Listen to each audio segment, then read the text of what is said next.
ومن الناس من يتخذ من دون الله أندادا يحبونهم كحب الله والذين آمنوا أشد حبا لله ولو يرى الذين ظلموا إذ يرون العذاب أن القوة لله جميعا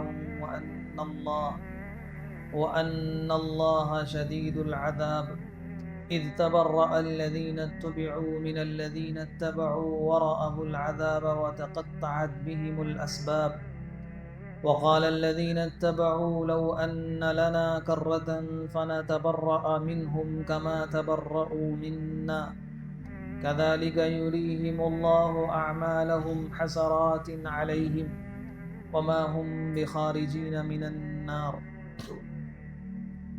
صدق اللہ العظیم اللہم صل علی سیدنا محمد وعلی آل سیدنا محمد وبارک وسلم۔ یہ سورہ بقرہ کی آیت نمبر 165 سے 167 تک کی تلاوت کی گئی۔ اس سے پہلے جو آیت گزشتہ درس میں پڑھی گئی تھی اس میں اللہ تبارک و تعالی نے فرمایا تھا کہ وَإِلَٰهُكُمْ إِلَٰهٌ وَاحِدٌ، تمہارا معبود، تمہارا خدا، الہ وہ صرف ایک اللہ ہے، کوئی اس کے ساتھ شریک نہیں۔ لا الہ الا هو الرحمن الرحیم۔ پھر فرمایا ان فی خلق السماوات والارض واختلاف اللیل والنہار، ایک ہی آیات کے اندر بہت سی نشانیاں اپنی بیان فرمائی کہ ان نشانیوں میں غور کرو، یہ کس نے پیدا کی؟ آسمان اور زمین کی تخلیق میں، سمندروں کے اندر کشتی کے چلنے میں، اور آسمان سے بارش کے نازل ہونے میں، بادلوں کے چلنے میں، ہواؤں کے چلنے میں، ان ساری چیزوں میں غور کرو، طرح طرح کے جانور، ان کی پیدائش میں، تخلیق میں، اس میں غور کرو تو اس غور کرنے میں ہی تمہیں پتہ چل جائے گا کہ اس خالق، اس کائنات کا خالق اور مالک، الہ اور معبود صرف ایک ہے۔